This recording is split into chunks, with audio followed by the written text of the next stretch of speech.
Hello बच्चों, तो इस क्वेश्चन में पूछा है, क्या पूछा है? An atom which has a mass number of 14 and 8 neutron is, मतलब जिसका अगर हम बात करें मास नंबर जो है वो 14 है और 8 न्यूट्रॉन है।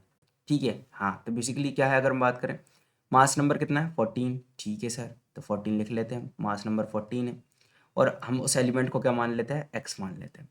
और अगर हम बात करें इसके अंदर न्यूट्रॉन्स कितने हैं, 8 है। कितने हैं, 8 है। ठीक है, बहुत अच्छे। बेसिकली तो 8 इसके अंदर न्यूट्रॉन्स है।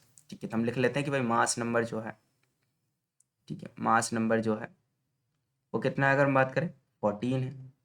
और न्यूट्रॉन्स कितने हैं, अगर हम बात करें हमारे पास, बेसिकली वो न्यूट्रॉन्स है हमारे पास 8। प्रोटॉन्स कितने आ जाएंगे भाई? तो तुम्हें पता है जो मास नंबर होता है, मास नंबर होता है, ठीक है, हाँ, मास नंबर जो होता है वो इक्वल होता है किसके, वो इक्वल बेसिकली वो इक्वल होता है basically number of protons plus number of neutrons के, है ना, number of protons plus number of neutrons के। तो भाई मास नंबर तो हमारे पास दिया हुआ है, दैट इज 14, है ना। प्रोटॉन्स कितने हैं नहीं पता, वही तो निकालना है, तभी तो एटॉमिक नंबर निकलेगा। और अगर हम बात करें न्यूट्रॉन्स कितने हैं हमारे पास, 8।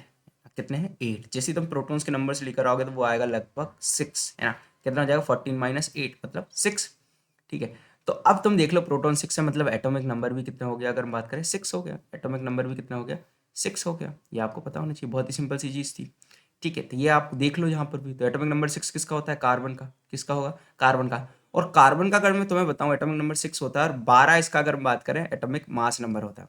बट ये क्या बता रहा है यहाँ पर, 14 दिखा रहा है, मतलब ये एक आइसोटोप हुआ, क्या है, जिसके एटॉमिक नंबर तो सेम होते हैं बट एटॉमिक मास, अगर हम बात मास नंबर जो होता है वो क्या होता है, डिफरेंट होता है।